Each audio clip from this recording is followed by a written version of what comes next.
Good morning. It is my privilege as president of the senior class to welcome you to this very special occasion, the commencement of the class of 1998. Would you please join me in the Pledge of Allegiance?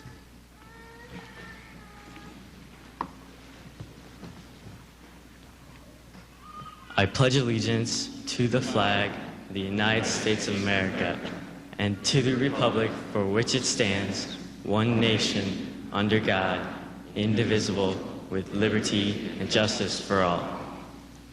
Please be seated. Chair.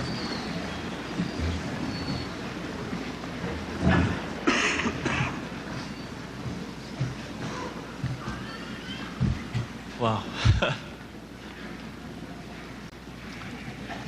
Good morning, Mr. McCarran, I'm sorry, Dr. Schneider, Dr. Sinner, Dr. Marshall, faculty, staff, fellow graduates, family, and friends. Oh, it's kind of hard to see all you guys walking in like that. But I've been thinking about our time at IMSA in terms of days. We've been here about 840.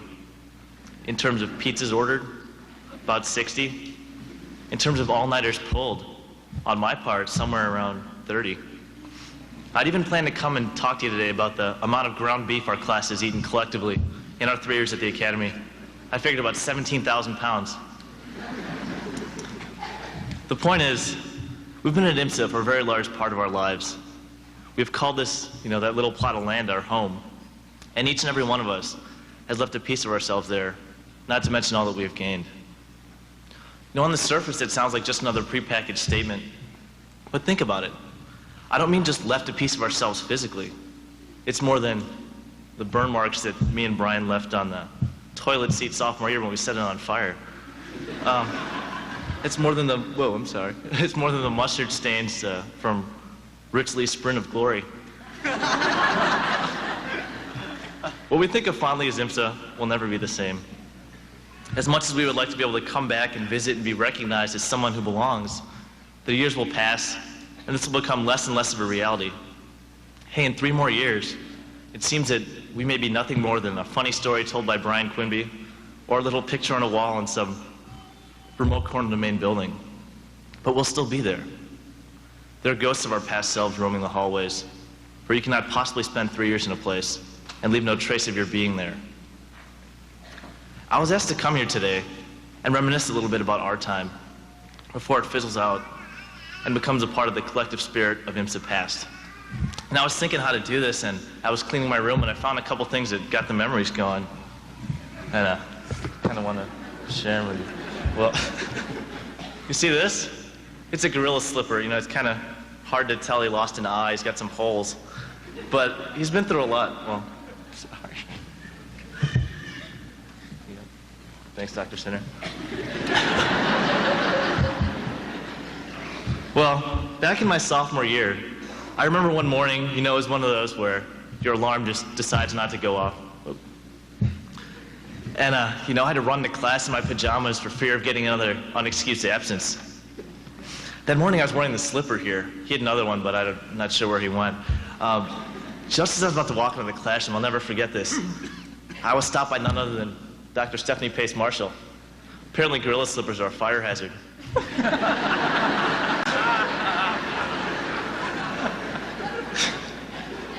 That brings to mind a whole lot.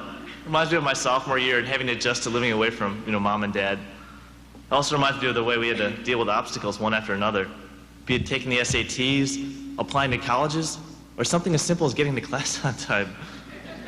I have to make a quick confession. I didn't take them off. They were just so warm and comfy, fuzzy, and couldn't do it. It's probably the first time in my IMSA career that I questioned authority. I know it's a stretch, but I made a decision and thought for myself and prayed to God the fire alarm wouldn't ring. But we've all had to do this at one time or another. If there's nothing else we learned at the academy, we learned to question. Just question everything. Oh, some more. Just, these guys here. Well, there's more, but here, you guys get the idea. They represent for me the most important aspect of our time at the Academy, social relationships. I bought them last year with my best friend Chuck. Remember when Randall Drug closed down across the street? We'd run over there just about every day and take advantage of the new markdowns. What I cherish was not the junk we brought back, but all the time we spent deciding what junk we wanted to bring back. These are the memories that I'm going to hold the most dear. Hitting the garage sales on Edgelon Drive, playing Coos basketball until the wee hours of the night, wing dances, mud puddle diving, snowball fights in the winter and squirt gun fights in the summer, and who could forget all those late night breakfasts at a certain local dining establishment?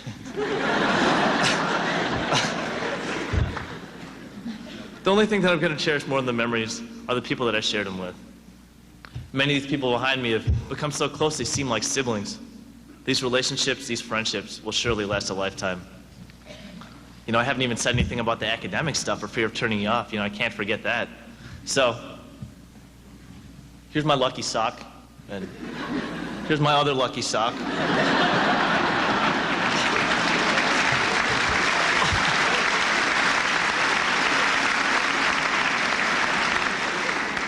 Well, I wore the sock for countless tests and quizzes. I wore the sock when I wrote my first 20-page paper. I even wore the sock when I filled out all those college applications. I don't think it comes as a surprise when I tell you we've done a whole lot of work here. We got into that rut where it was work all the time. Oh. Remember that? Second semester junior year, or worse, first semester senior year. I'm sure many of you parents out there know what I'm talking about. I can remember more than one extended weekend where, I just came home a zombie, plopped down on my bed, and just laid there for a couple days. IMSA kicked us in the hiney so many times it became numb. And in doing so, we became kind of invincible. We started to want more. I wore this sock when I drafted my first grant proposal in mentorship while I was model UNing in Boston and New York.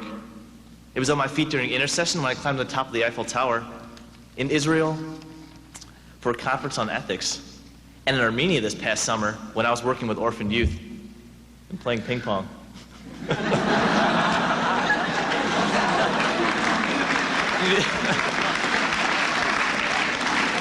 After surviving IMSA, I'm starting to think this college thing is going to be a breeze.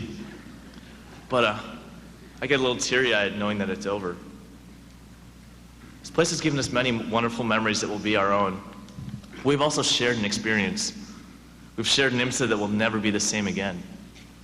This place that we've spent the last 3 years is as much a part of us as we are of it. It's not the same IMSA that the charter class knew. It's not the same IMSA that future classes will know. But let me show you something.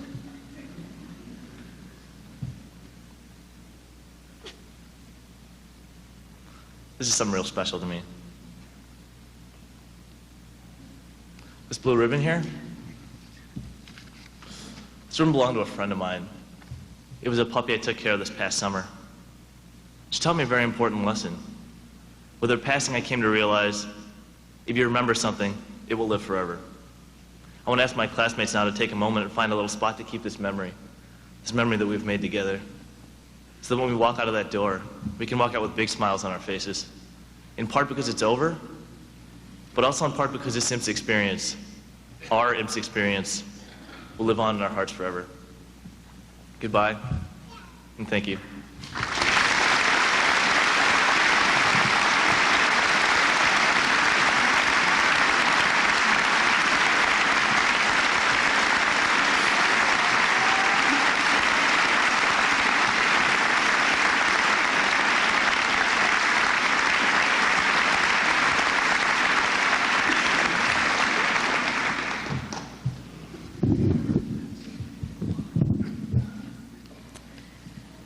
I would like to begin by thanking my classmates for choosing me to speak today. This is a wonderful conclusion to my 3 years at IMSA, and it is such an honor to be speaking on behalf of the class, so thank you.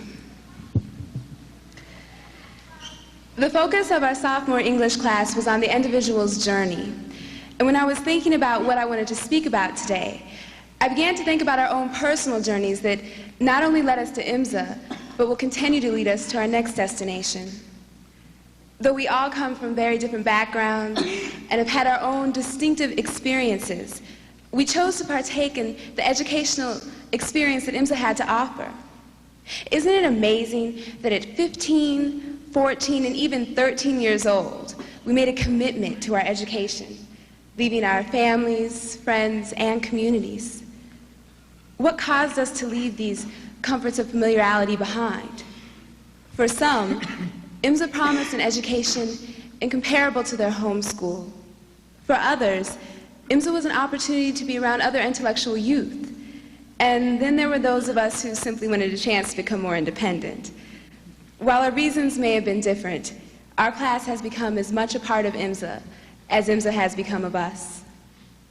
An essential part of our mission statement states that we're building ethical leaders. The class of 1998, through our hard work and our dedication to the community, has eagerly accepted this challenge.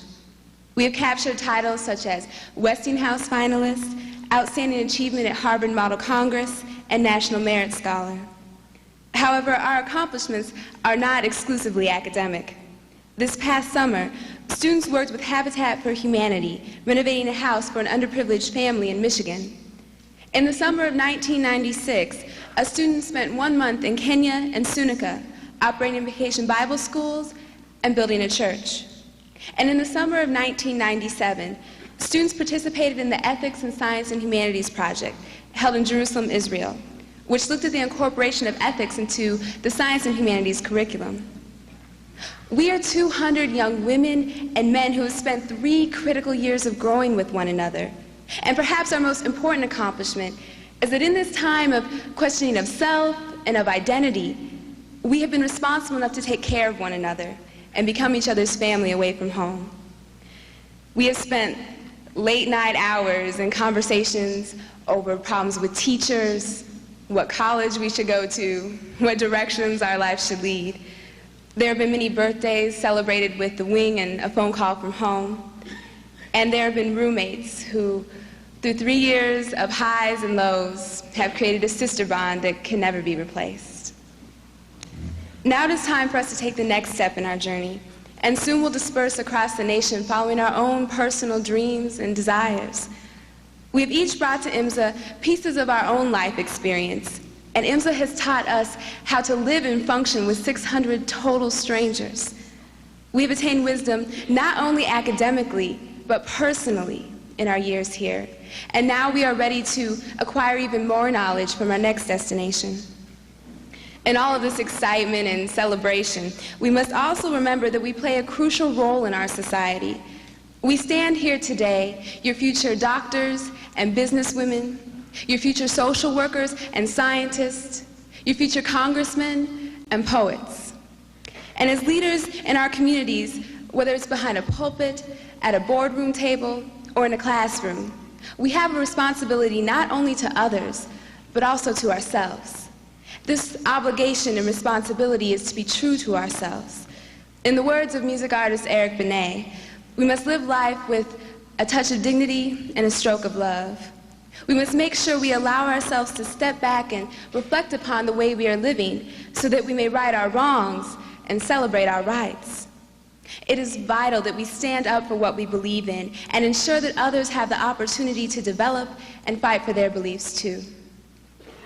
Although we may have carefully planned our paths in life, in all actuality, we have no idea where our journeys may lead us.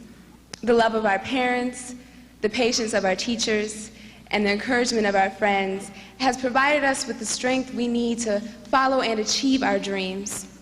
We thank you for your support and your guidance during this very significant and very trying time in our lives.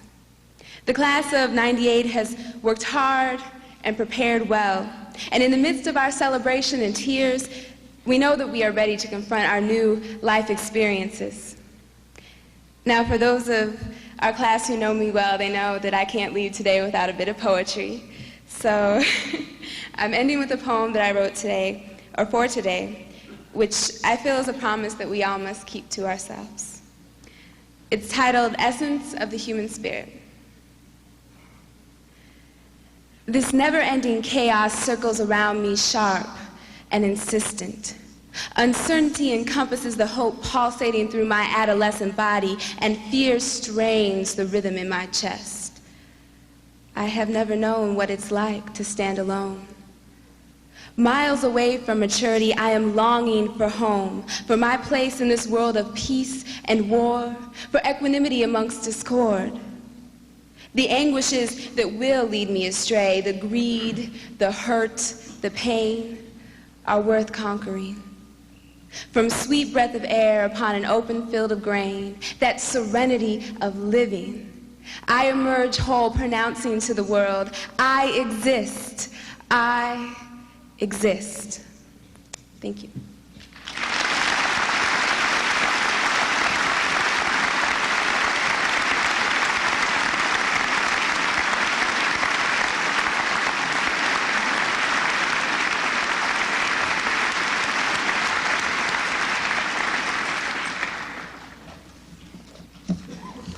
Good morning. My name is Jack McCarran, and I have the honor of serving as chairman of the IMSA Board of Trustees, and on behalf of the entire board, welcome you to this very special occasion, the commencement of the class of 1998, the Academy's 10th graduating class. Sometime during the last year, we ran across some research that indicated we ought to take another look at when we start classes, not only at the Academy, but throughout the country, because students probably weren't quite ready to absorb knowledge at 8 o'clock in the morning. And those of you that have got to try to get up for a college class know what I'm talking about. Well, I gave a speech 3 or 4 weeks ago, and the speech started at 8 o'clock in the morning. Now, I don't know if the research about students taking classes at 8 o'clock in the morning is correct, but I sure wish somebody would start some research about speakers speaking at 8 o'clock in the morning. Because if the sample size of one is significant from a statistical standpoint, you can start with me. But after hearing the 2 speeches I just did, I think they're going to have to do the research on aging speakers and not necessarily young ones.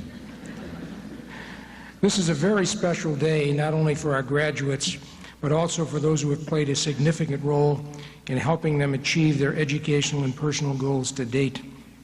I know all of you, parents, other family members, teachers, counselors, friends, share the board's pride in the many outstanding contributions and achievements of this senior class. Before I introduce our commencement speaker, I'd like to take a few moments to reflect on some of the highlights of the 1997-98 academic year. It was another remarkable year for the Academy, one that characterized greater clarity, focus, and progress toward goals specified in the second decade growth plan. This year, the Academy focused on several strategic programming priorities that included for our students, student research and inquiry, student leadership development, and a learning standards and assessment system. For Illinois teachers, the second focus of our institution, we focused on professional development programs, products and services offered by the Center for Collaborative Inquiry in Mathematics and Science, and the Center for Problem-Based Learning. In addition to the operating support provided by the state of Illinois, 1997-98 was a record fundraising year for the IMSA Fund for Advancement of Education, with more than $2.5 million in gifts and grants received. Some of those highlights were a leadership grant from the Granger Foundation to create the Granger Center for Imagination and Inquiry, which will support students' research and inquiry projects.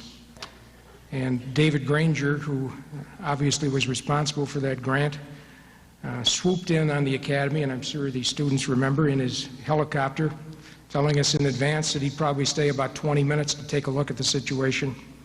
An hour and a half later, he was still in the lab. So David is very excited about what's being done, and we thank him for his support. We also received a leadership grant from Tell Labs Foundation to create the Tell Labs Professional Development Studio, which will support IMSA's work with teacher partners from throughout the state of Illinois. We received an increase from the Smithsonian Institution to support IMSA's integrated science partnerships with other Illinois schools. And, certainly not least or last, a $500,000 gift from one of our alumni to support student research and inquiry programs.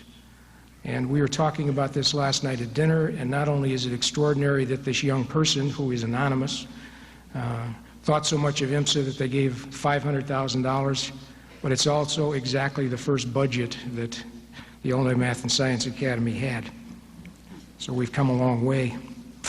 Other institutional highlights this year included our guest speakers, James Burke and Dawn Clark-Netsch, IMSA's increasing public policy leadership in Illinois, including our work with the Illinois Learning Standards Project, increasing involvement and leadership of the IMSA Alumni Association and individual graduates in supporting IMSA's mission, and our anonymous donor certainly set the goal for that one.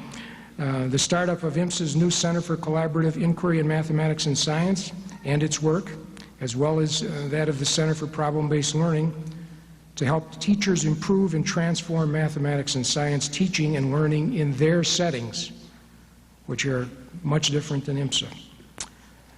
We've had numerous professional contributions of IMSA faculty and staff to the educational community in Illinois and beyond.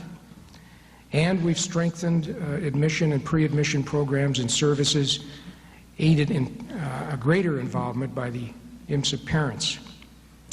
In terms of student achievements, 1997-98 was another banner year. Members of the student body, including many from the class of '98, captured numerous academic honors this year. Let me cite just a few at this time, and please keep in mind that this is only a sampling. Many of our seniors participated in IMSA's mentorship program, working on site with leading scientists and researchers in corporations, educational institutions, and laboratories in the Chicagoland area. And in many cases, we're talking about original knowledge, not just how does a steam engine work. 7 IMSA students presented their research at the prestigious 1998 American Association for the Advancement of Science annual meeting and Science Innovation Exposition, and 1 student was a winner in this year's Westinghouse Science Talent Search competition. Teams of IMSA students captured first-place awards in various academic competitions this year, including the Mandelbrot competition, the American Computer Science League All-Star Contest, the North Suburban Math League, Illinois Scholastic Bowl, and the Knowledge Master Open. In addition, 6 projects by IMSA students earned superior ratings at this year's Illinois History Exhibition. And IMSA students won 15 medals in the 16th National Russian Essay Contest. Not to be outdone, our student musicians, which you've heard this morning, also captured numerous awards and once again were invited to perform at special events in Chicago and elsewhere. Yes, it's been a remarkable year, and today we are here to celebrate a very special occasion, the commencement of the Academy's 10th graduating class.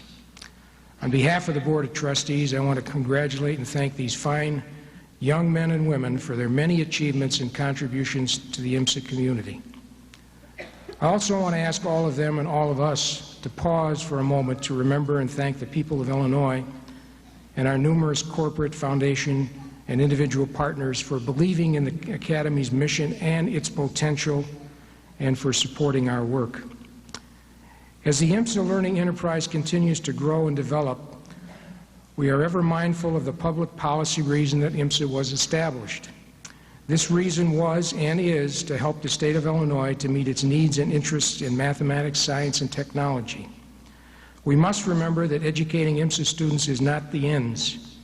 Rather, it is a means to the ends specified in IMSA's legislation, that is to help Illinois, and I quote, provide excellence in mathematics and science education in order to nourish an informed citizenry, assure technological skills for the workforce, and assist in the preparation of professionals to serve the interest of Illinois in such fields as engineering, research, teaching, and computer technology, end quote.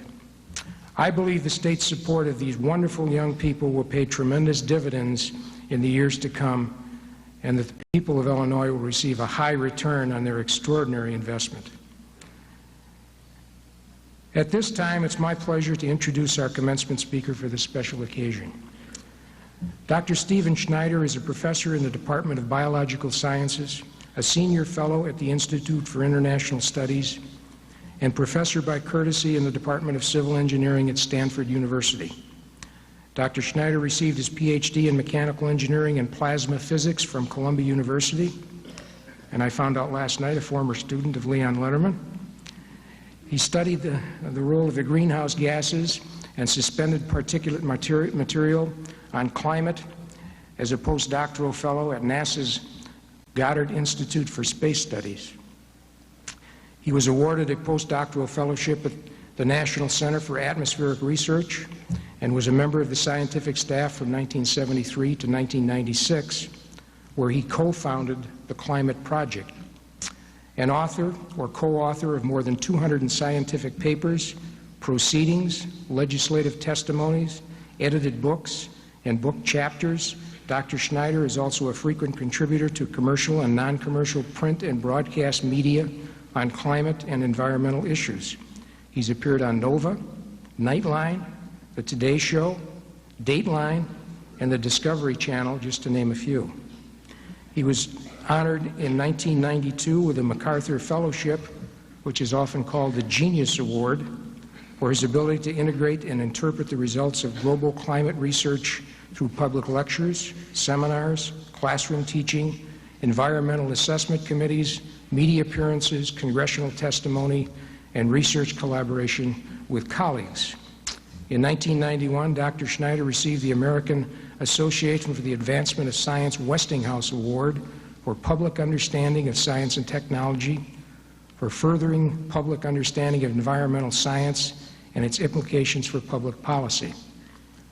His current global change research interests include global warming, ecological and economic implications of climate change, and the greenhouse effect or environmental consequences of nuclear war. Would you please join me in welcoming my very distinguished commencement speaker, Dr. Stephen Schneider.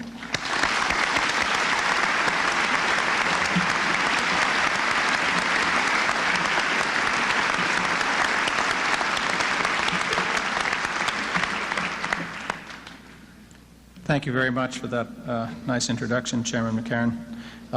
Also, founder and still trustee Letterman, President Marshall, distinguished guests, parents, friends, and certainly not least, class of '98. It's my pleasure to be here and talk to you this morning.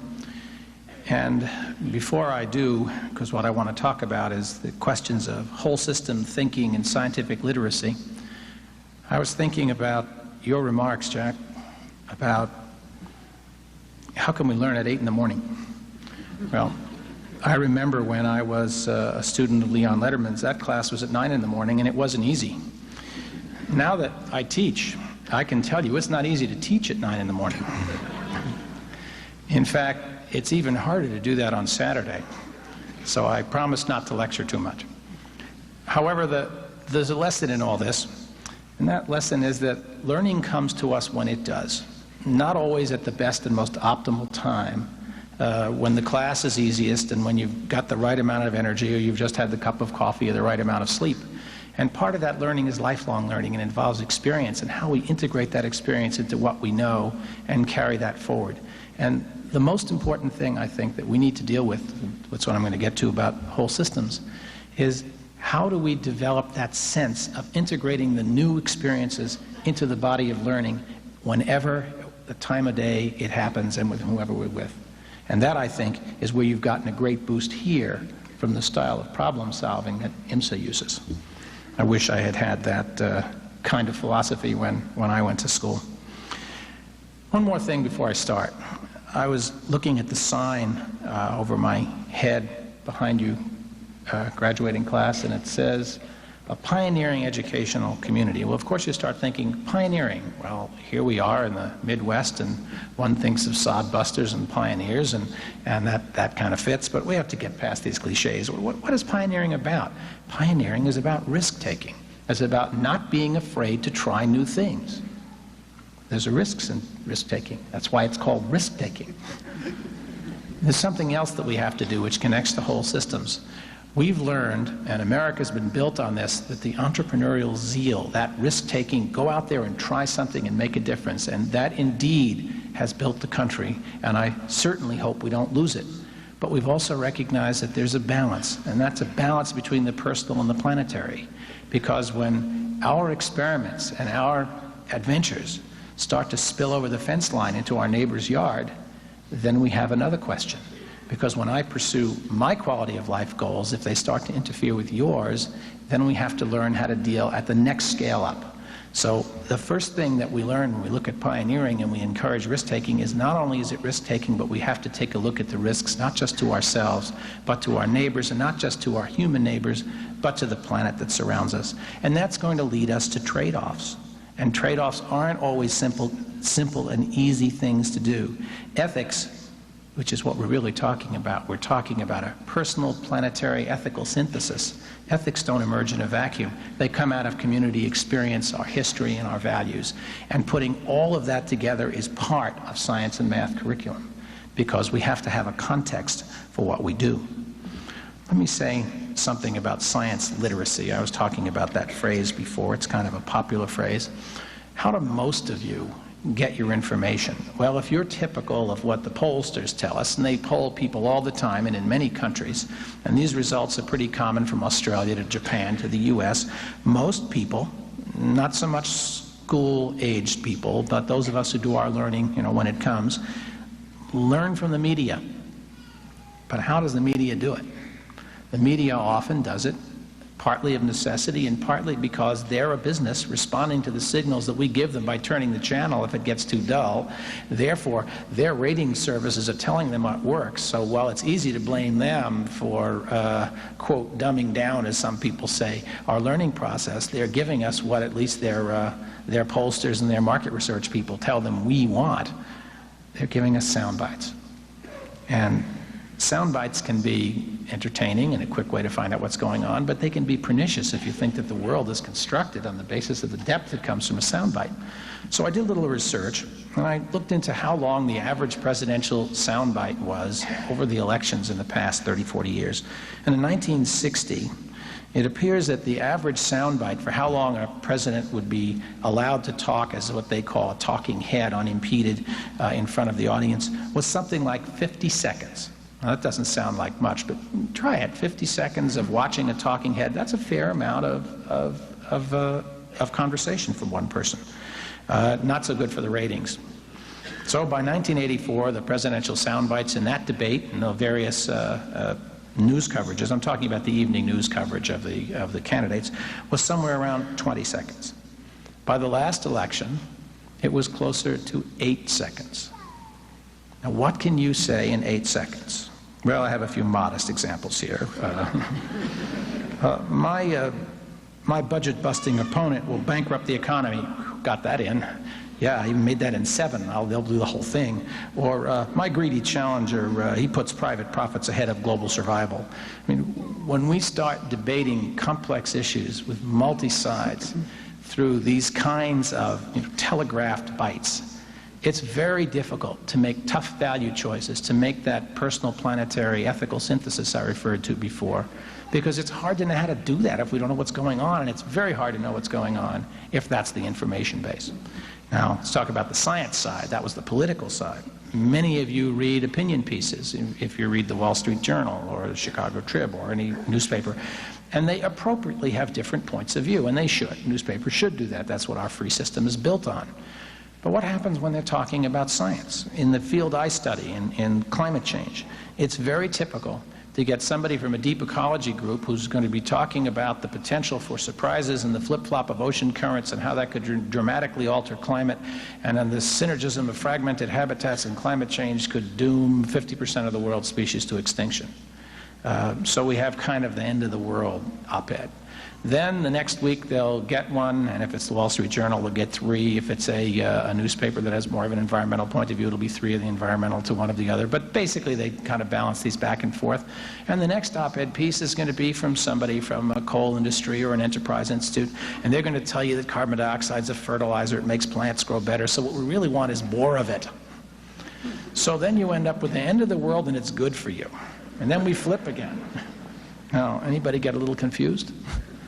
And sometimes these people, in fact, often these people have the 3 bars. They have PhDs, and obviously if they have PhDs, all PhDs' opinions are equal. And We can unfortunately find some people with a PhD who will say anything about anything, and if it's said well and dramatically, you can bet it's going to get in the media. So now we have the problem of literacy. It becomes your job, and your job as the future citizens, to be able to cut through the cacophony of these arguments and sort out the credible from just plain claims. And that's the job that our educational system has to perform, more importantly than anything else, because a democracy only can function to the extent that its citizens know enough about what's going on so they can send the right value signals to their leaders about how to make choices. And that means scientific literacy. It means knowing about that debate. Now, scientists are also partly to blame here. I mean, journalists are trained to get the other side. If you go to journalism school, you will be told if the Republican gives a talk, get the Democrat. Well, in fact, it's going on. While we speak now, the President is probably on the air for the morning radio address, and there'll be a Republican response later. And that's appropriate in two-party politics. But science isn't a two-party deal. There's multiple components. There's many facets. Not only is it difficult to do it into a two-party end-of-the-world, nothing-at-all debate, and by the way, my own personal prejudice is the end of the world and it's good for you, while both possible are the lowest probability cases. Almost everything else in between is much more likely, much less dramatic, but more likely. When you're covering science, what we spend the bulk of our time doing at meetings like the American Association of the Advancement of Science, where the students go every year, and if some of you went there, it looks kind of dull at times. Boy, these guys are just arguing and arguing and arguing. It's those arguments where we winnow out the, quote, truth. But in science, there's no such thing as truth. Truth is the best that we can do at the moment, given all the information we have, but we're going to keep doing experiments to make sure that what we believe is still true. It's a philosophy. It's an ideology. It's an approach. And the approach is, it's the process that counts, more so than the answer. And that process may lead us to new things, and sometimes it leads to uncomfortable things that clash with the culture that exists, as the old Galileo story always tells us. So here we are, we scientists go to meetings, and what do? We don't sit and talk about what we already know. And it's not just simply a great paradigm of our caring for the truth, but let's face it, we like to get promoted and respected by our colleagues too, and you don't get promoted and respected for talking about old stuff. So you talk about the cutting edge. So we go to meetings and we fight with each other at the cutting edge of the field, as we should. But when what we're doing is salient and people care, the world is listening in, but it's listening in through ears called journalists, trained in this political doctrine of getting the other side. They go to our meetings and they hear nothing but contention, and they conclude that, gosh, the professionals don't know, so if they don't know, how could we know? Maybe we should wait and see. And part of the problem is that we professional scientists don't spend enough time telling people that there are many aspects of problems that we know a lot about, that it's, if not certain, is virtually certain. There are other aspects that we have a pretty good idea about, that we can assign a good bet to, and then there are other aspects completely speculative, and it's our job as communicators and as educators to separate out those aspects well known from those aspects that are speculative. And it's your job as citizens to be able to recognize that there's a spectrum and not to lump up everything because this contentious debate doesn't mean all aspects of problems are in ignorance. That's not true either. And that's a tough job. So scientific literacy is part of our work, and it's not just about science, it's about the process of how science works and how government works, how media works, how cultural institutions work, and how they interact. And that, of course, is part of the whole systems idea that we're talking about and that's so stressed here at IMSA, and that I so admire in the work that you've done and the institution you've set up. This morning I had breakfast with some seniors, and I was hearing about this emphasis on problem solving. Many people, though, are confused. I'll bet some of you are thinking, what do you mean problem solving? When I was in school, I had problems. I had these algebra problems. I had chemistry problems and other things. How is it different? What's problem solving here? Or what do people mean when they talk whole systems problem solving? It's different. Let me give you an example. Suppose you want to address an issue like a problem, like air pollution. Well, we could say one solution, this is only one of many, would be lower, less polluting automobiles. Well, so let's talk about now a new kind of low-emission vehicle, a fuel cell-powered car. A fuel cell is an alternative power mechanism that's very efficient and low polluting. Of course, its problem is cost. So one problem, it's really a sub-problem, is to design an efficient fuel cell power unit. What other kind of sub-problems do we have? Well, another problem, but it's really a sub-problem, is finding a lightweight yet strong and safe material for the car body, like a ceramic. Well, how will we do that? Mechanical engineers, for example, might work on the power unit, and a chemist, for example, might work on ceramics. We need good disciplinary specialists in problem solving. This is not a question of throwing out the disciplines. You can't integrate information from multiple fields if the information is shallow. It requires the same kind of depth. But what is a real problem? Is just simply designing the car it? No, not quite. The whole system problem is even more than that. What about the reliability of these cars? Are there going to be enough people, mechanics for example, trained to repair them? Will we have energy centers to pump the hydrogen or the methanol that you'll need for the fuel cells? And more important, do we have the planetary infrastructure to produce the fuel stocks? We have to deal across individual, corporate, state, and international jurisdictions to be able to deal with those problems, just as much as we have to work on getting the fuel cell efficient and dealing with the chemistry at that plate catalyst boundary. All of that is part of whole system problem solving. And none of us will ever be sufficiently trained or sufficiently smart in any way that we can do the whole thing ourselves. That kind of problem solving is community-based. And it's why educational models which stress problem solving and teamwork are very important. Because I remember once a debate when my daughter was in junior high school with some parents who were concerned about their community-based learning, that it wasn't fair to the kids who would be accelerating on their own to have to work in teams. And I could understand what they were concerned about, but I said, you know, I've run groups of creative people for 20 years, and I don't tell them to run off to their offices, hide their work, and then come back. They work together. What company would tell its employees to do that? They want them to work together. What team, what military unit would do that? The only place that we tell people to disaggregate, hide your work, is in school. Why don't we teach the model that's closer to the model of the real world? And again, I applaud this school for putting community-based learning as part of that process, because while you do need to evaluate individuals, and I'm not arguing against some element of that, integrating those two is a very important component. I'm not worried about people losing their zeal for competition. To me, that's in the genes. We have to, in fact, train it to be, not to be dominant. Okay. So whole systems is looking across these connections. I sort of think of it as an onion. But it isn't really an onion, because an onion is layered. That's kind of multidisciplinary. Interdisciplinary means things fit together so that the knowledge you bring together from various disciplines, and each you bring it together from those disciplines at the state of the art, you synthesize in an original way. I think of it more as a web. And a strand or two can break in a web and it can still function, but you can't break too many before it really degrades. And putting together physical, biological, and social sciences together with humanities, which are the study of values, will lead us in that direction.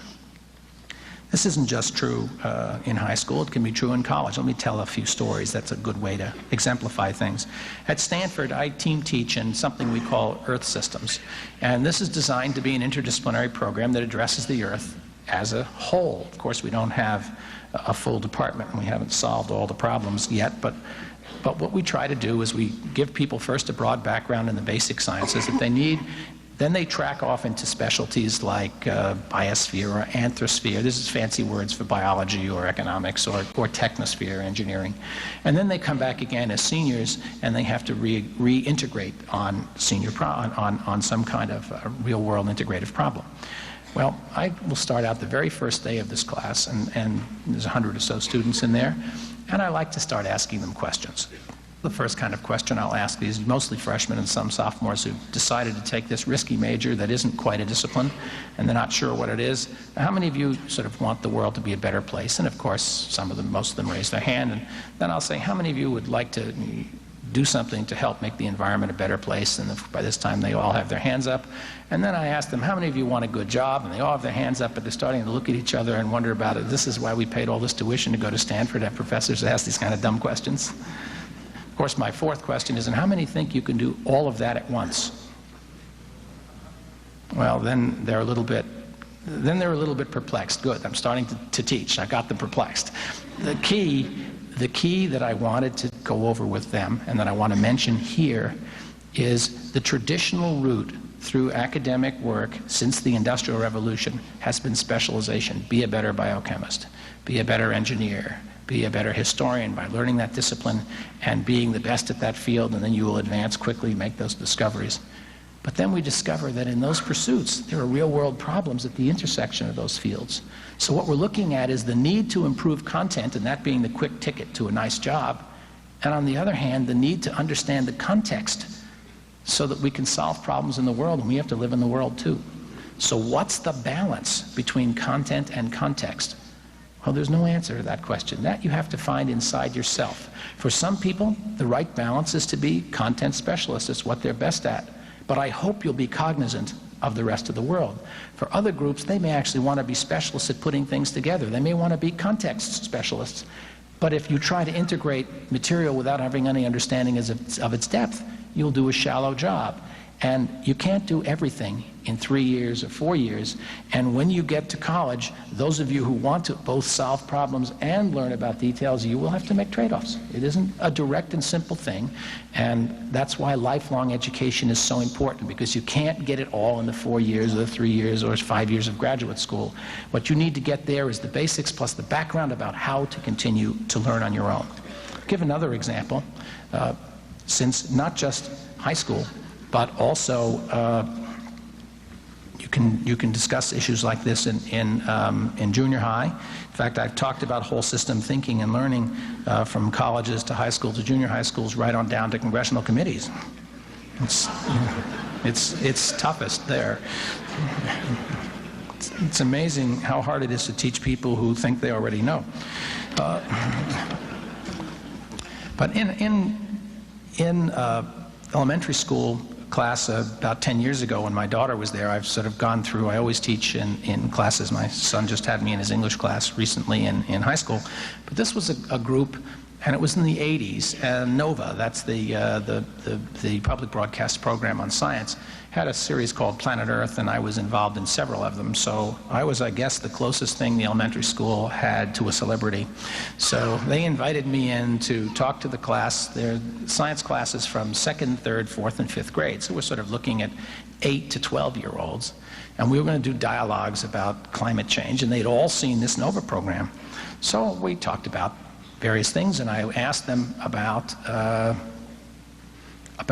well, here we are in Colorado. I was living in Colorado at the time.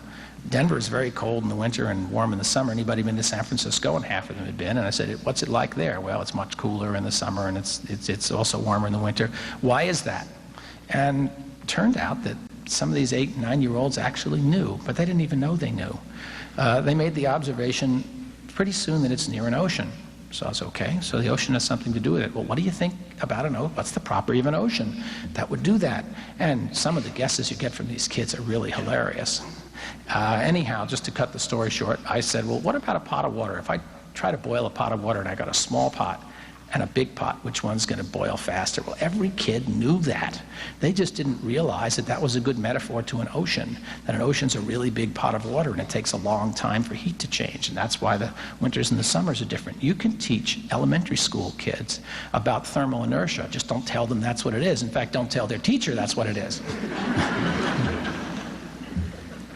Well, the good part of the story is about to come now, and that's what I want to conclude with. When I was talking about this, I then said, okay, now let's get on to global warming. What causes it? Well, they all knew, they'd seen the NOVA. It was burning of fossil fuels and cutting down of trees, and what are fossil fuels, and they knew that. So what do we do about it? I said, oh, just ban the stuff. Oh, don't ban the coal. That's what they told me. Okay, it's nice. So we went on for a few more minutes, and I came back and I asked them, so kids, where does coal come from? And one young girls had just seen these ads back then. Oh, it comes from dinosaurs. You remember see the dinosaur coming out of the gas tank of a car? I said, yeah, probably a little less than 1% does, but right, it's fossil, it's dead. We talked about that for a minute. I said, but I mean, how do we get it? Eventually, we worked around to, they dig it out of the ground. They all knew that too. It's amazing what these kids know. Education's about sorting, not about facts. It's about that process. And finally, we got to the fact, well, who gets it from the ground? The miners. And I said, well, why do they do it? And now they, like the Stanford freshman, who is this guy? We thought he was a celebrity. He doesn't know why it's their job. And I said, well, why do they have jobs? Now they're really looking at me and they're laughing and they're saying, because they have to feed their families. And one kid says, and they got to buy us Nintendos. And all of a sudden, all the laughing stops and the whole room goes silent because they said, my God, 5 minutes ago we just sat there and told them to, doom the coal miners' daughters to perpetual poverty. So there they were sitting quiet. Cognitive dissonance. It should only happen in the Congress. So I said, okay, kids, what are we going to do? And one kid says, well, maybe we can't ban coal. And another one said, well, what about changing sea level? And what's it going to do to the birds and the wetlands? And I said, well, anybody got any ideas? And a 12-year-old who had been a leader, all of a sudden very tentative, pioneering, risk-taking. Now he's worried because all of a sudden the silence is in the room. He says, well, maybe we can find something else for the miners to do? And I, got goosebumps saying, they haven't figured that out in the U.S. Senate yet. The key is that we can dialogue. Now, I've talked to teachers groups about this experience, and frequently what they'll tell me is they'd love to do that, but we can't because we don't have enough of the content to be able to run the dialogue very far, and therefore we wouldn't be able to steer the kids much. And I said, yeah, I can understand that. I don't blame you for not wanting to spend your life doing what I did. But on the other hand, how bad would it be if when you started dialoguing with kids, if one of them raised their hand and asked something that you couldn't handle and you said, Susie, I don't know the answer to that. How do you think you and I could figure it out together? Instead of having the truth come from the front of the room, it becomes an internal and connected process. And that's the most important lesson to me of whole system thinking, is finding ways to make education lifelong and integrate the experiences from multiple areas. And that's the gift that you have from here, which is the opportunity to understand that. The other side of that gift is the frustration of realizing not everybody in the world thinks like that, and there's much more information out there than you can ever assimilate by yourself. So don't forget your colleagues and your neighbors and your community, because putting it together is the only way we can deal with the complex system problems that we all have to deal with in the years ahead. Thank you.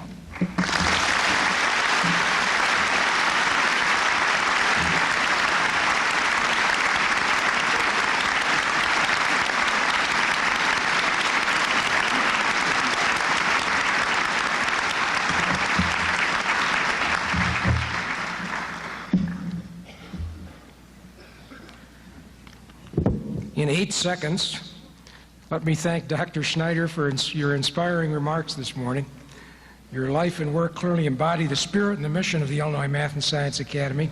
And for your vision, commitment, and leadership, we thank you. And if you would step up, I would like to present you with a commemorative gift which reads, the Illinois Math and Science Academy, if I can get it open.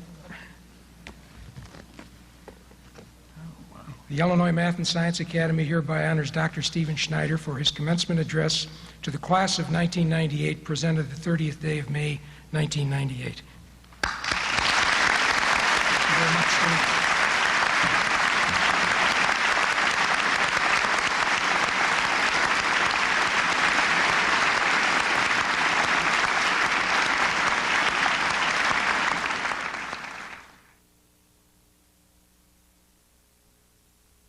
Good morning, everyone.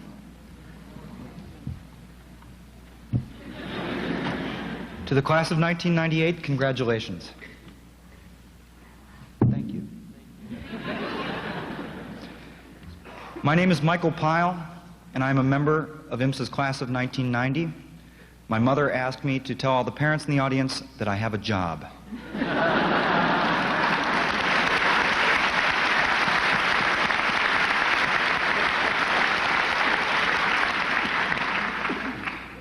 Members of the class of 1998, you have every reason to be very proud of yourselves.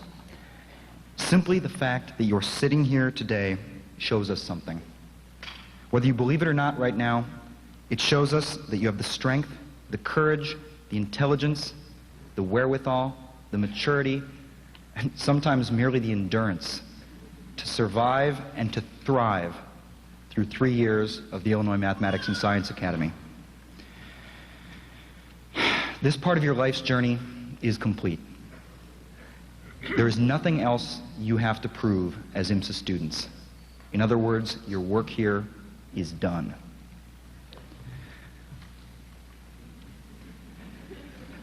The class of 1998 is going to receive a lot of congratulations and a lot of souvenirs of their accomplishment over the course of this weekend. But along with all the trappings and accoutrements of their significant accomplishment, along with their diplomas, along with their IMSA medallions, they will find a small pin. This pin reads, IMSA alum, and it serves to remind them that once this is all over, today is not just an ending, it's also a beginning. As of this afternoon, you are IMSA alumni. The duties of an IMSA alumnus or alumna are different from those of an IMSA student. First and foremost, you are from this day forward ambassadors of the Illinois Math and Science Academy, wherever you go. At your college, on the job, out in the world, you serve as an example to people who have never seen this place, people who have never been here, of what an IMSA graduate is, and by extension of what IMSA is. Whether you like it or not, this is part of your future. This is part of your identity. IMSA needs those people, so this is not a small responsibility. The second duty of an alumnus or alumna comes from the relationships you've built with your friends and classmates, which your classmates have discussed at much greater length and in much greater detail than I can go into. You are each seeking your own path through life, and you've discovered over the last 3 years that your friends and classmates are an invaluable help along that path. I believe that as IMSA alumni, you have a continuing duty to each other to help your classmates through life's long journey. The third and final duty that I will discuss today is to this institution. Class of 1998, you know this place better than anybody else. You know it better than your teachers. God knows you know it better than the legislators. And you certainly know it better than the older alumni. As such, you are both the best advocates and the most effective critics this place has. Your duty is to continue what you've done. Over the past 3 years, I'm sure you've found countless things that are right and countless things that are wrong with the Illinois Math and Science Academy. Hopefully, you've worked on the cause of right and worked to change those things that are wrong. Your duty as an alumnus or as an alumna is to continue that, to work with decision makers both inside and outside of the academy to preserve and improve upon those things which are right and to correct or change those things which are wrong. Those are your duties. Those are our duties. Because today you are the class of 1998, singled out, rightfully honored, rightfully recognized. But tomorrow and for every other day of your life, you and me and everybody who's come before are IMSA alumni. We will work together to fulfill our duties to each other, to this place, and to the world. And I hope along the way we will become friends. Good luck out there, and congratulations.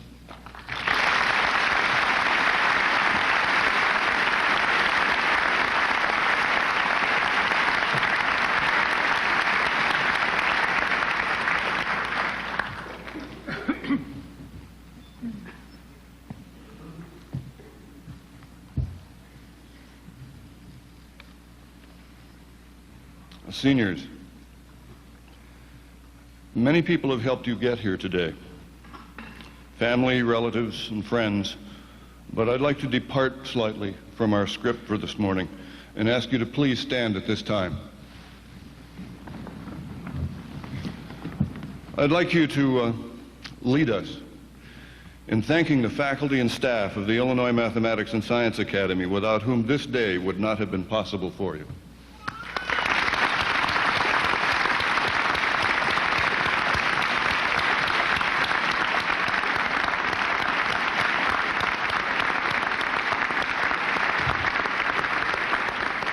Thank you. Please be seated.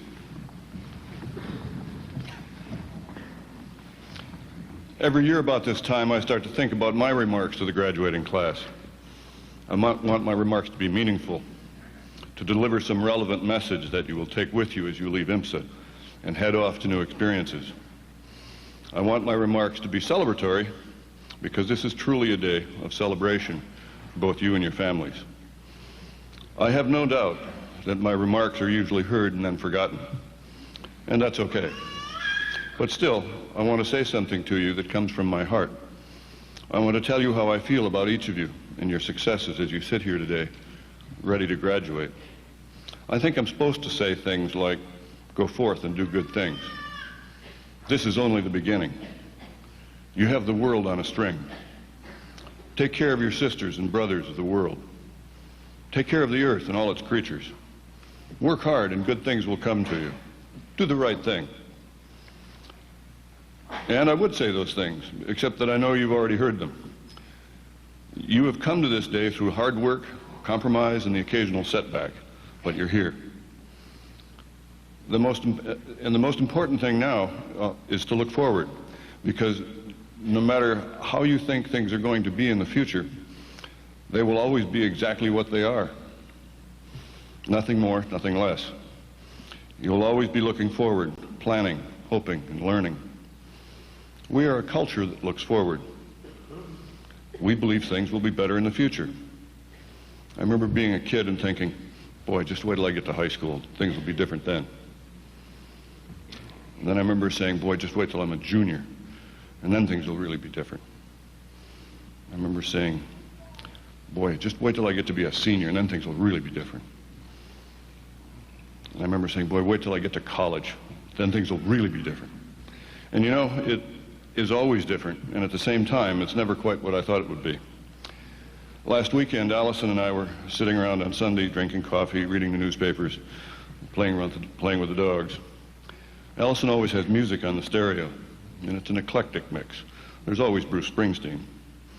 And this day there were Scottish bagpipers, followed by a Crosby, Stills and Nash retrospective. Later, Allison kept singing one line from a particular CSN song, and finally I asked her, what is that song you're singing? It's called Thoroughfare Gap, she replied. Stephen Stills wrote it. He uses a train as a metaphor for the challenges of life.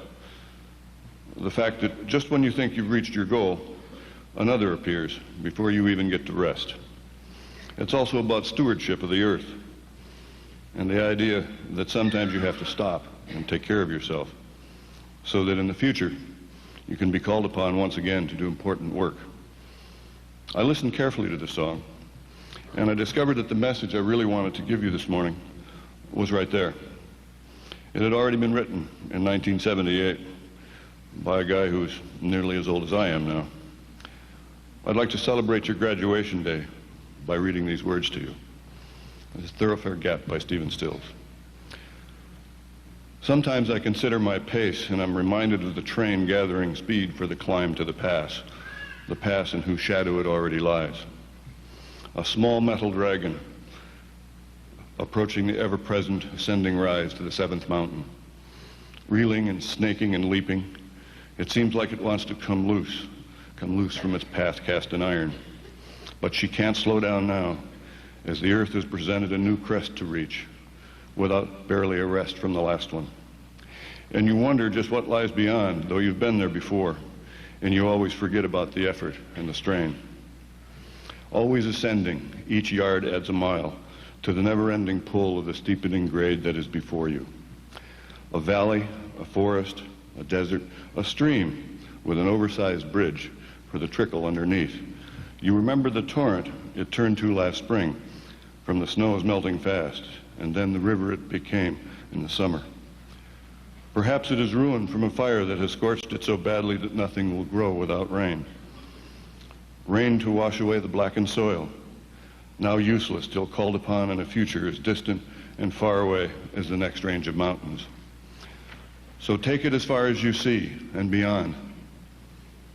With eyes you don't use enough, gather up strength. A thoroughfare gap will await you forever. You are seeking to get there, but even before, it's no matter. It's no distance. It's the ride. Thank you.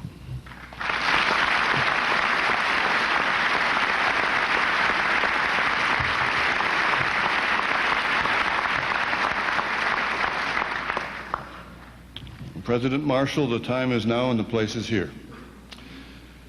The members of the class of 1998 here assembled have completed a rigorous course of study and fulfilled the prescribed requirements for the diploma of the Illinois Mathematics and Science Academy. I present to you the class of 1998.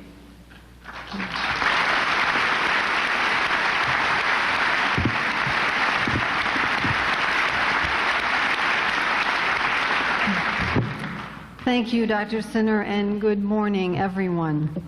I want to add my words of welcome to those you have already heard and say how grateful we are to see so many of you here to honor the class of 1998.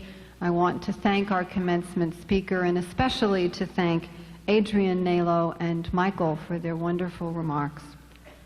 As Mr. McCarran said, this class represents a milestone in IMSA's history because it is our 10th graduating class. That means when you walk off the stage today, there will be almost 2,000 IMSA graduates in the world. Like the 9 classes before it, the class of 1998 has continued to distinguish the Academy and to help shape our impressive history. In 1995, when this class entered as sophomores, the Academy was at another significant turning point. With a mission and commitment to transform math and science teaching and learning through connections, we embarked on a journey of transformation. The Academy's identity continued to evolve from that of a high school to that of an educational laboratory and a pioneering learning enterprise with focused responsibilities in teaching and learning, research and evaluation, and public policy and service throughout the state of Illinois and beyond. The stakes were raised, but so were our opportunities, and with a renewed and clearer sense of purpose and a commitment to become an exemplar and a national and international leader, the IMSA community accepted the challenges and moved forward. Members of the class of 1998 participated in and greatly informed this work. And together we made great progress in our efforts to develop competency-driven, inquiry-based, problem-centered, and integrative learning experiences that foster interconnections and knowledge creation, and that serve and empower other students and teachers across our state and our nation. Members of the class of 1998 have distinguished themselves in many ways, with numerous academic awards, only some of which Mr. McCarran cited, with admission to the finest schools in Illinois and the nation, and with literally millions of dollars worth of scholarships. It might interest you to know that over 45% of these students will be attending Illinois colleges and universities, with over a third attending the University of Illinois, the University of Chicago, and Northwestern University. But just as important, this class has demonstrated, as Nalo said, the ethical leadership and integrity of character that we believe will have a profound impact on the quality of life for others in our world.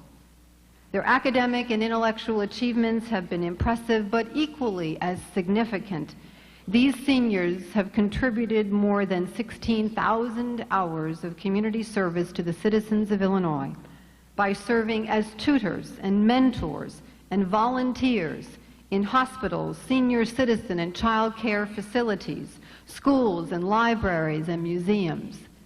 56 students contributed over 100 hours. And I learned today that one of our seniors quite silently travels to Chicago and, using his own money, has lunch with the homeless. And serving as a very impressive role model, our senior class president contributed 246 hours at the United Samaritans Medical Center. Every class distinguishes itself in some way.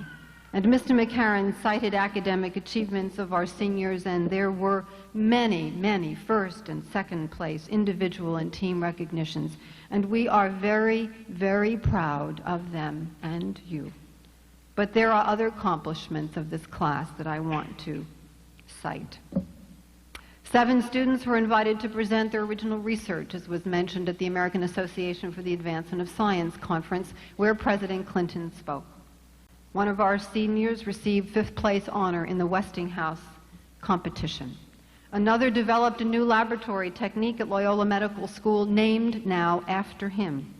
Another received the Elizabeth Glasser Pediatrics AIDS Foundation Award. Another, the Microsoft Scholarship Award, only given to 1 student in the country. 4 students were invited to do their original research at the National Consortium Conference. Our student network administrators played key roles in providing input into addressing ethical issues relative to technology. The Advanced Computing Association designed and addressed student computing needs. The National Association of Multicultural Educators Group, and our students planned, implemented, and taught in IMSA's 3rd intercession. And equally as important, they participated in and led important academy programming in the celebration of Women's History Month, Holocaust Memorial Week, and IMSA's first Multicultural Awareness Week. And they also strengthened our appreciation for the importance of the diversity in this place by serving in leadership roles for the African American Students Association, Alma Latina, Asian Cultures Club, European Cultures Club, IMSA Christian Fellowship, Jewish Alliance, Korean Cultural Club, and Spectrum, and by creating IMSA's first Cultural Council.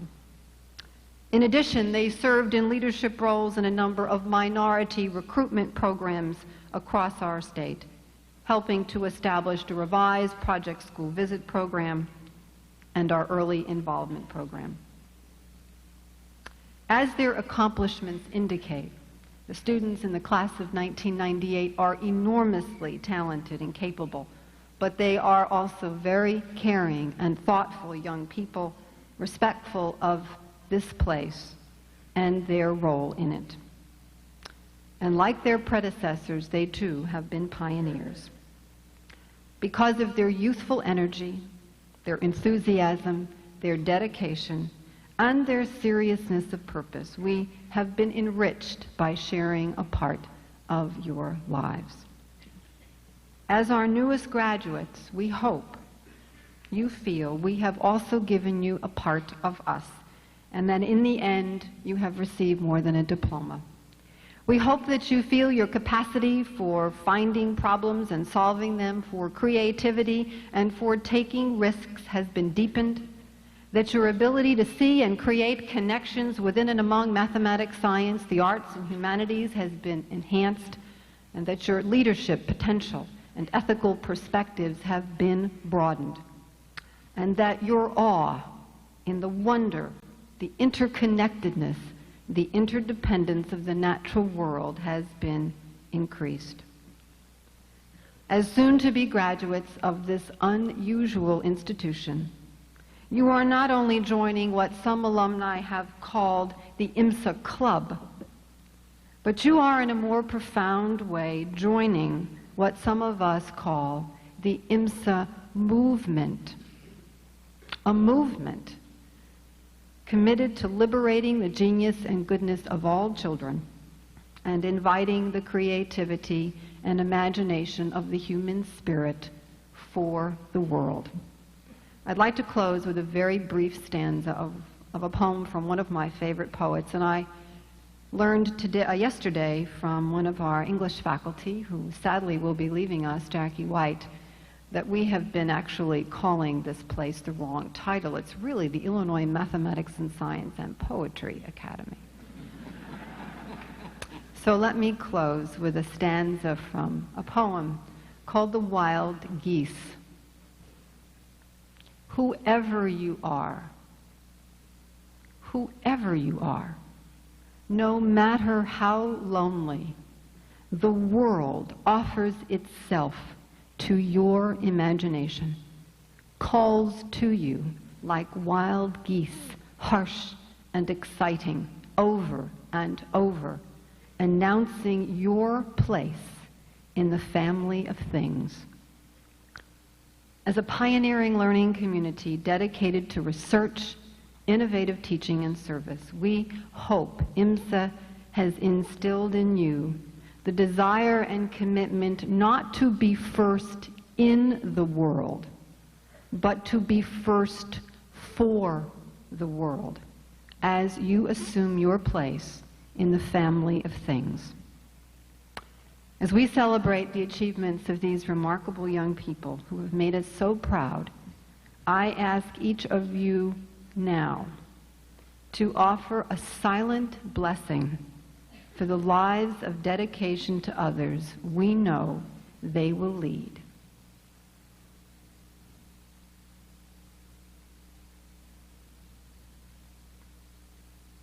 On behalf of Mr. McCarran, the Board of Trustees, and with the gratitude of the entire Illinois Math and Science Academy faculty and staff, your family and friends who are here today, and our shareholders throughout the state of Illinois, I accept the members of the class of 1998 and will ask Mr. McCarran to deliver your diploma and Dr. Sinner to bestow upon you the commencement medallion. Congratulations and Godspeed.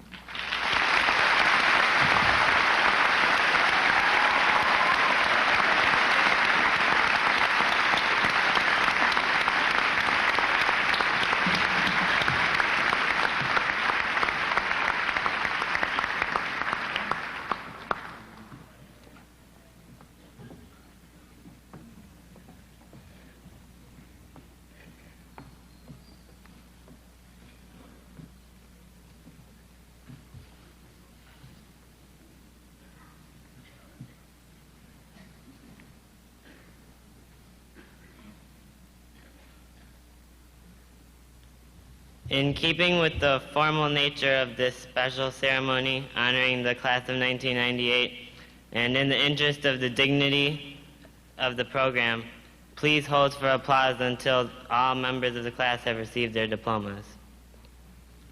We have 4 members of our class who are unable to be with us this morning. We would like to recognize them before we begin. They are Hang Sok Choi, Christina Marguerite Flores, Donald Lee Ford, and Rebecca Elizabeth Mashello.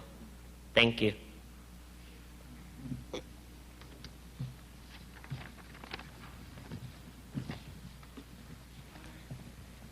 Adrian Anthony Wong,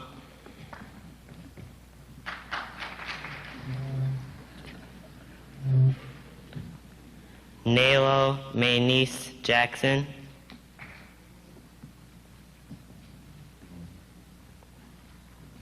Heiser Albert James Walker,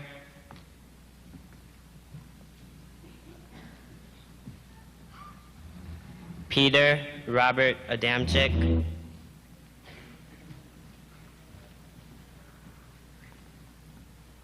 Amelia Ann Adams,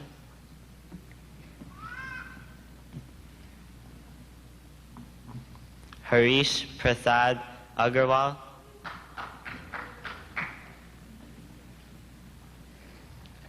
Sachin D. Agarwal,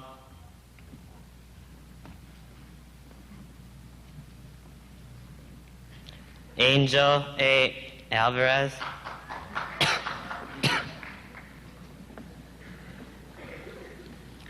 Jason Randolph Andrews,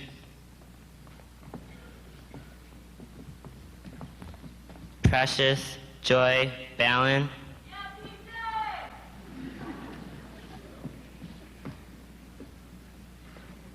Kelly Jean Beluda,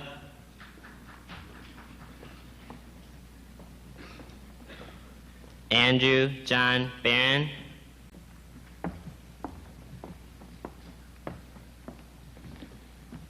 Clark Joseph Bernier,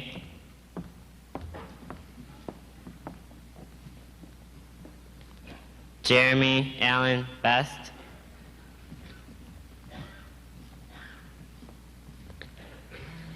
Gregory William Bethel.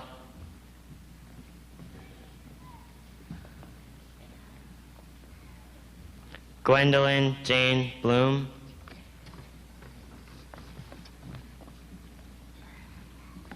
Rebecca Ann Brady. Pavan Brahmandam.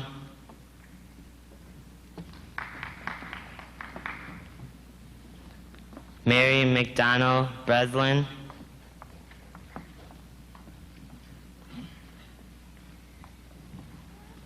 Robert Anthony Breeler.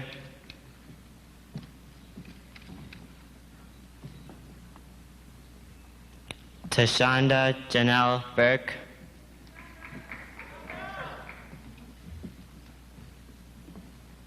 Sabrina Marie Calise.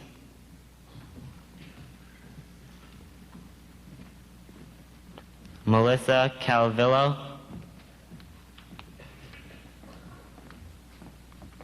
Joseph Paul Cavazos.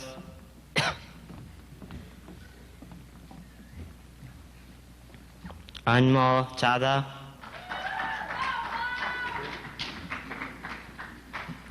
Michael K. Chang.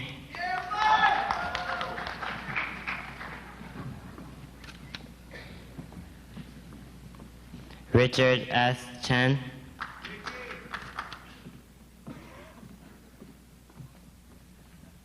Karen Ann Chesley.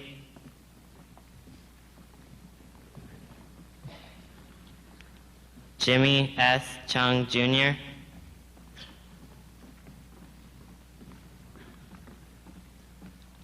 Paul S. Choi.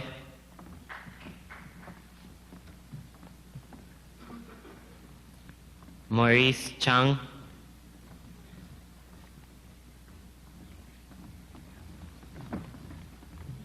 Mark F. Chacho.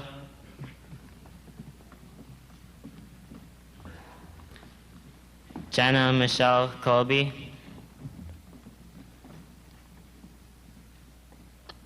Julia Marie Comerford.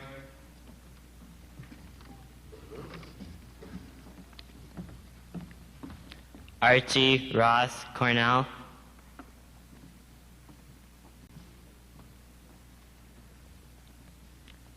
David Curtis Crane.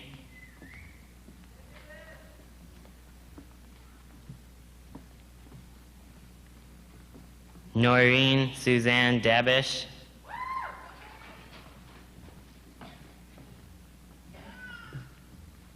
Anand S. Dash.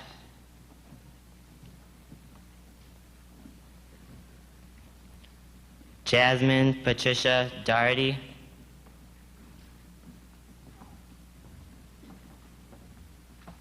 Matthew Benjamin Day.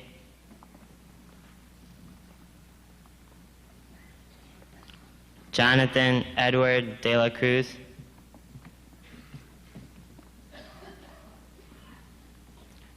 Jessica Ruth Delfert.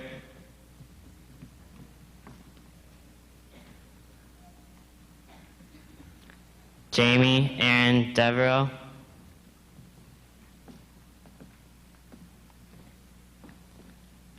Bernadine Jennifer Henrietta Dietz.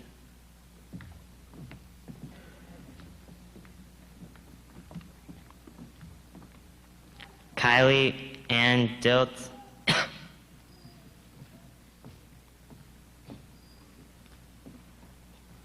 Charlie H. Ding.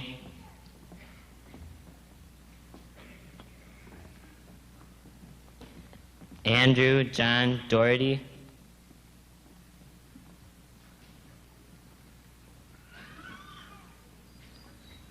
James Gregory Doyle.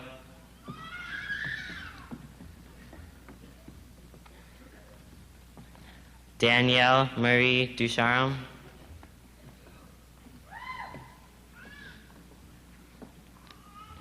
Sarah Brooke Evans.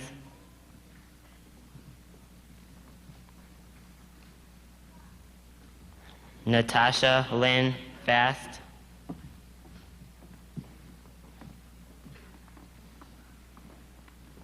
Hope Merlene Modupwe Folarin.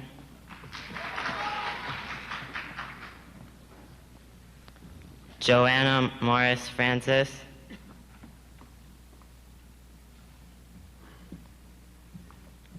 Scott James Garvin. Nicole Michelle Gerlach.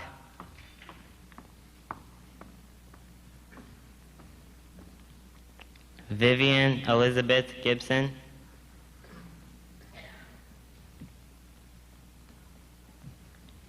Yvonne Adele Gibson.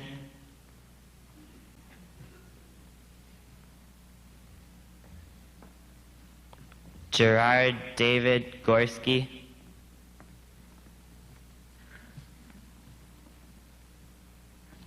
Tamara Naomi Gossman.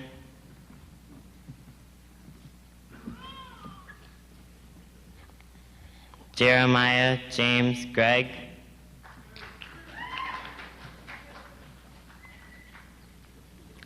Jonathan Douglas Greiman.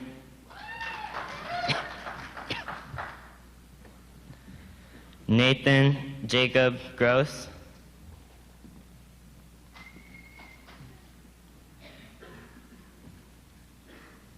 Paul Wilson Giulianelli.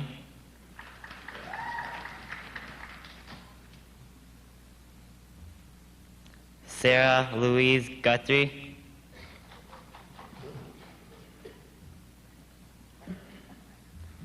Daniel George Hammond.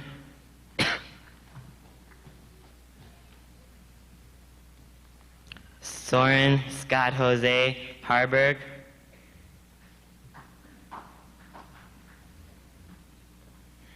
Paul Joseph Hebel.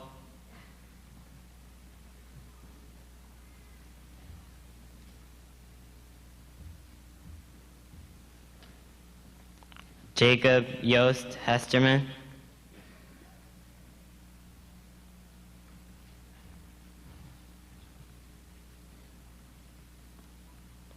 George Chenhua Ho.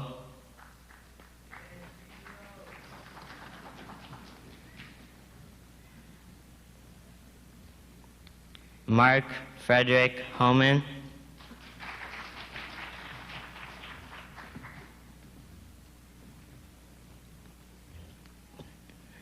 Derek Anthony Houston.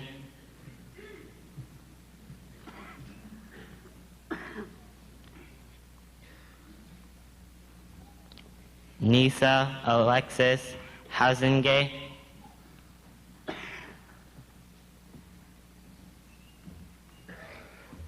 Fei Hong Xu.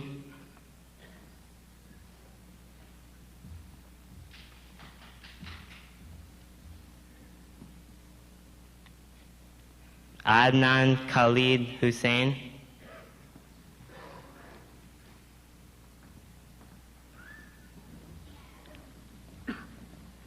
Lee Hyun.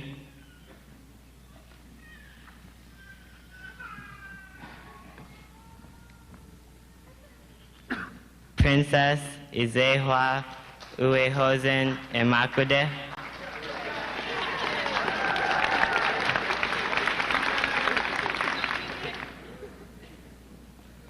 Juan V. Intan.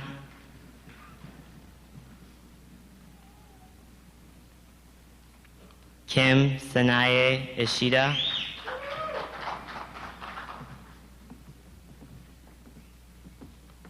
Kirsten Tamiko Ishida.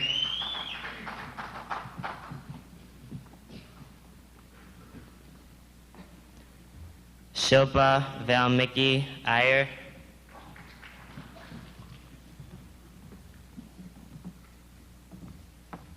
Angela Christine Janis.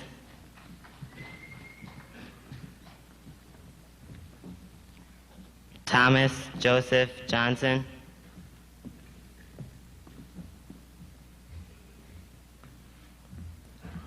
Dana Monique Johnson Williams.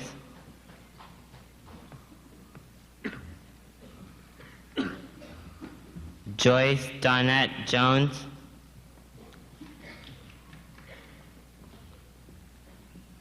Lauren Raymond Jones,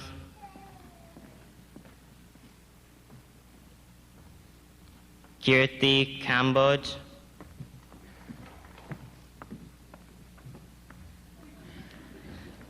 Denise Marie Kallenberger,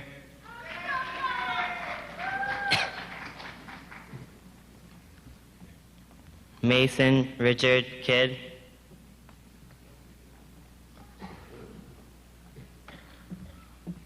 Alice J. Kim,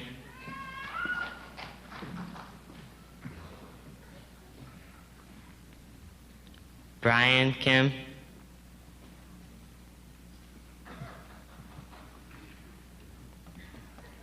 Brian Min Kim,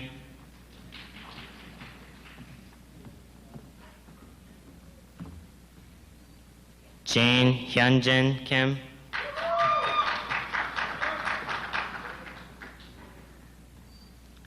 Juhee Kim,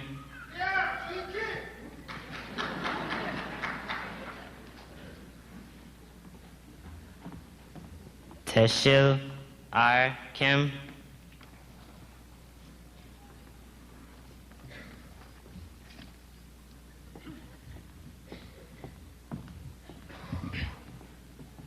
Vijay Sham Kiani,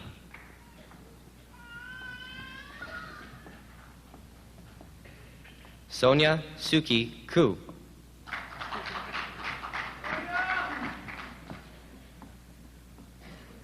Kristen Ann Krukenberg,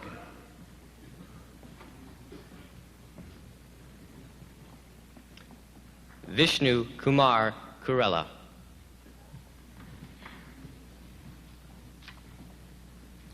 Lucinda Pauline Lawson,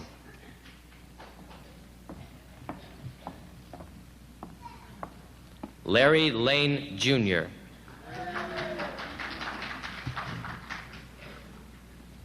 Frank F. Lee,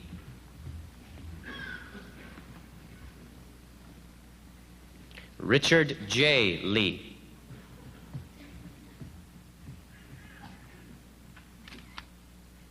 Marianne Wong Leong,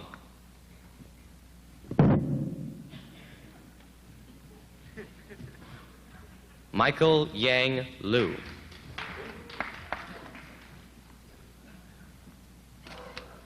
Irene Quinn Ma,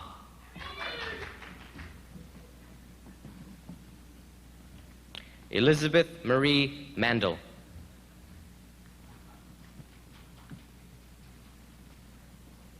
Stephanie Carline Manson,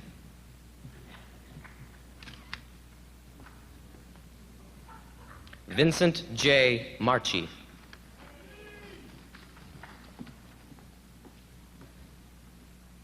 Patrie Marie Marconi,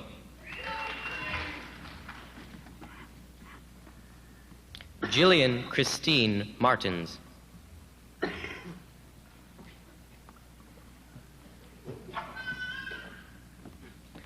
Michael Theodore Massey,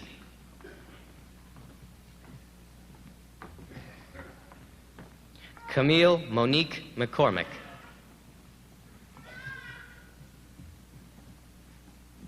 John Philip McFerrin,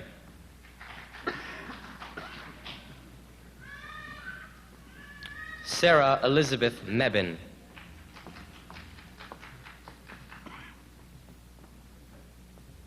Amy P. Meek,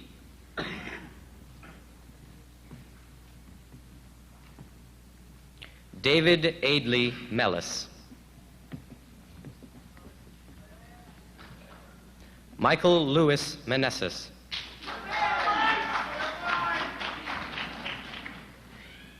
Katya Maria Meyer,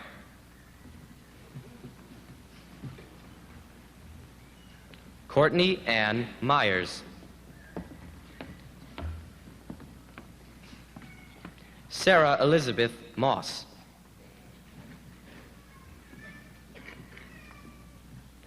Matthew Colin Mowers,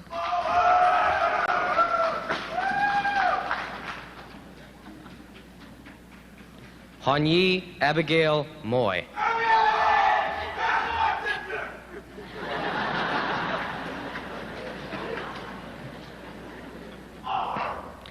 Eric Franklin Mulch.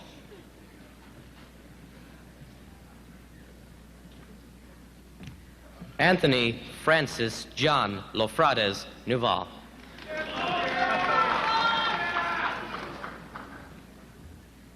Jennifer Denise Olson. Megan Rose Orwig.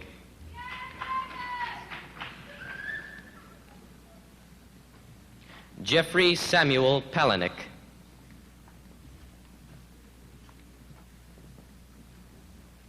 Sangeeta Dayaram Patel.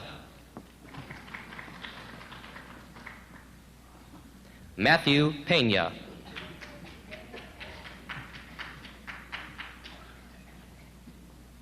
Jonathan Charles Perkins.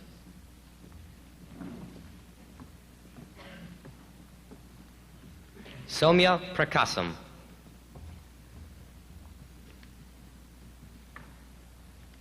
Somchin N. Pwangsawan.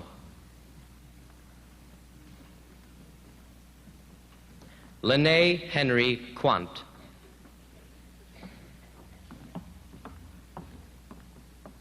Jeffrey Brian Quinn.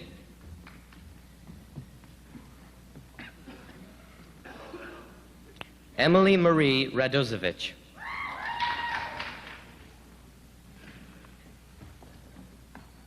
Adam Stewart Reisky.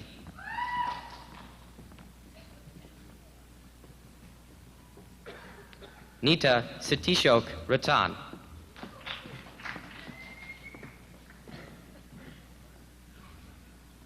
Erica Jane Redden.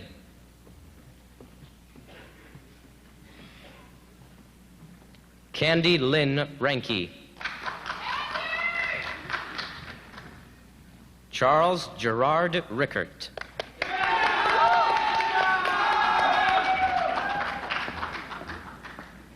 Jason Adam Roeder.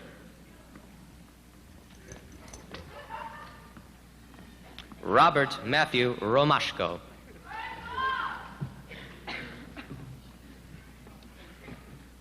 Stacy Lauren Rose.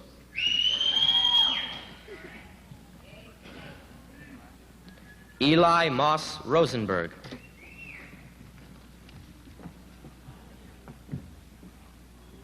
Ronald Joseph Roth.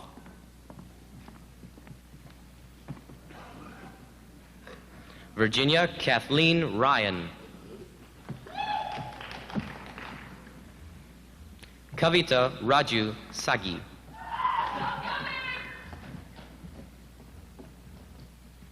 Ana Beatriz Sandoval.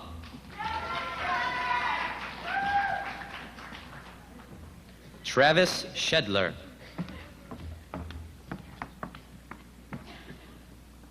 Barry Allen Schnorr.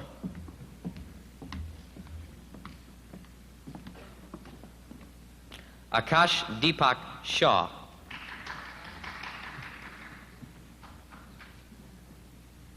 Kuntal Kalpesh Shah.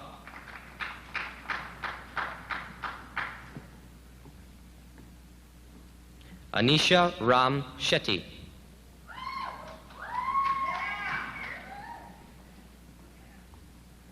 Zachary James Ship.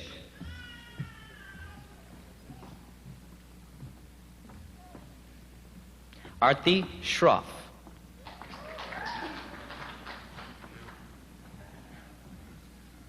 Martin Scup.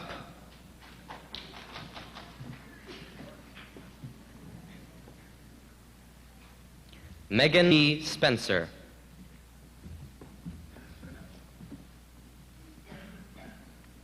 Suman Srinivasa.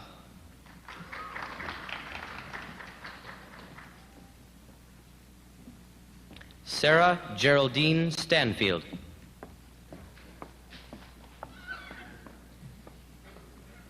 Maureen Ann Stengler.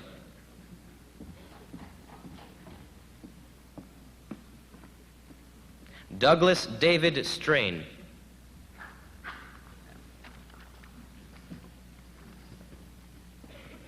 Joshua Owen Stream.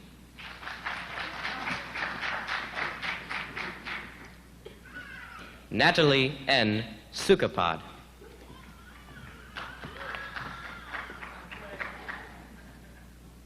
Stephanie Sun.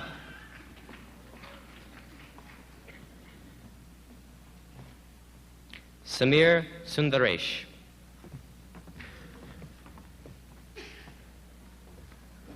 William A. Swanson, Jr.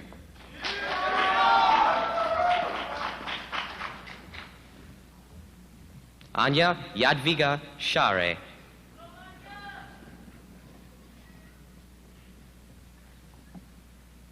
Nadia Samara Sharif Threlkeld.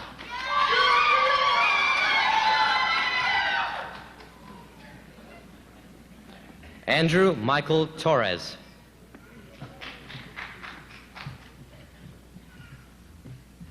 Huai Tsu.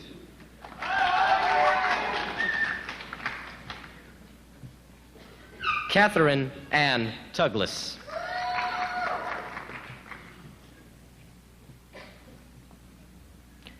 Derek K. Tung.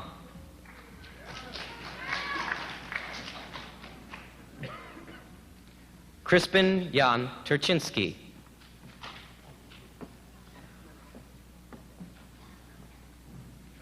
Jody Louise Turrell.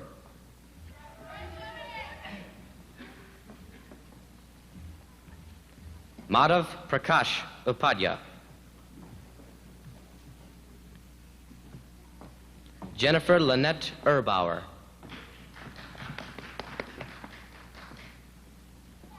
Marcia A. Van Brunt McMillan.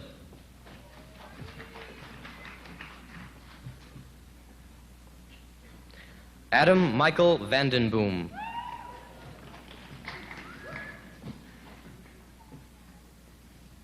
Andrew Pay Van Pelt.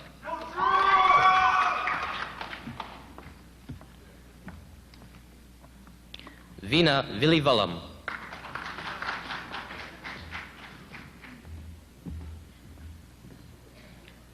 Victoria Deanna Von Kraus.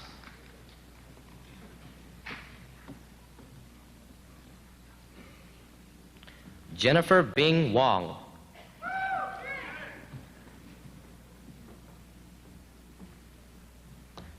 Matthew C. Wang.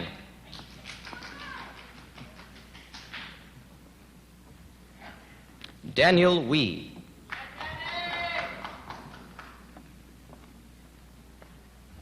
Bridget Lynn West.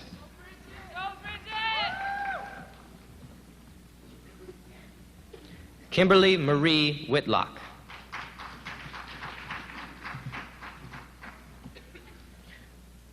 Courtney Susan Williams.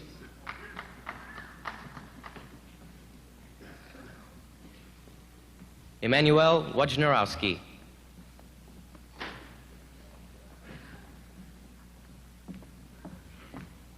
Ryan Scott Wolf.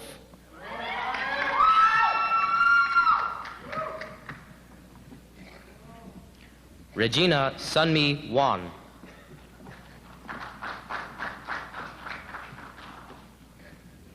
Jennifer K. Yam.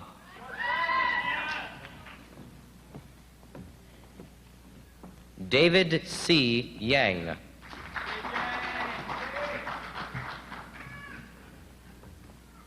Trisha Ann Youngquist.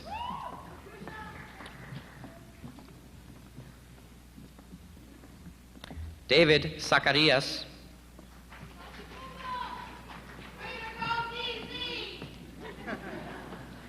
And Deneen Ann Zarada.